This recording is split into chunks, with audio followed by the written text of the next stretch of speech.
Hi అండి, నా పేరు మోహన్. నేను విజయవాడలో ఉంటాను. 2009లో బీబీజీలో జీవి1 వెంచర్లో నేను ఒక ప్లాట్ తీసుకున్నాను. అది మా పిల్లలు పెళ్ళిళ్ళ కోసం, ఎడ్యుకేషన్ కోసం ఉపయోగపడిద్దని ఆ రోజు ఒక అసోసియేట్ చెప్పారు. అది విని నేను ప్లాట్ తీసుకోవడం జరిగింది. అయితే ఇప్పుడు మా పిల్లలు పెళ్ళిడికి వచ్చారు. ఆ ప్లాట్ అమ్ముదామని వెళ్తే అక్కడ వెస్ట్ బైపాస్ వచ్చింది. ఆ వెస్ట్ బైపాస్ చూసి ఆశ్చర్యపడ్డాను. సరే, ఉన్న అమౌంట్తో మా పిల్ల పెళ్లి చేశాను, బట్ అది ఇంకా ఉంచాను. వెస్ట్ బైపాస్ రావడం వల్ల అప్పుడు నేను గజం 1500 కొన్నాను. ఇప్పుడు బాగా రేట్ పెరిగిందని విన్నాను, బట్ అది ఎంత అనేది నేను ఫిగర్ మీకు చెప్పలేకపోతున్నాను. బట్ ఇంకొక 2-3 ఇయర్స్ కనుక ఉంచుకుంటే అది డెఫినెట్గా 30,000-40,000 అవుద్దని అనుకుంటున్నాను. అందుకని ఆ ప్రాజెక్ట్ నేను సేల్లో తీసుకోలేదు. ఇప్పుడు వరకు బీబీజీలో ఆ ప్లాట్ తీసుకొని అంత ఇన్కమ్ రావడం అనేది నేను ఫస్ట్ టైం ప్లాట్ కొనడం జరిగింది. మీరు కూడా బీబీజీలో ప్లాట్ తీసుకోండి. బీబీజీకి ధన్యవాదాలు తెలుపుకుంటున్నారు.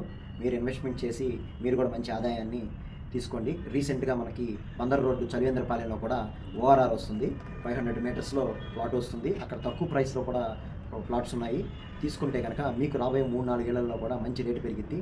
అందుకని ఇన్వెస్ట్మెంట్ చేస్తారని కోరుకుంటూ ధన్యవాదాలు తెలుపుకుంటున్నాను. Thank you.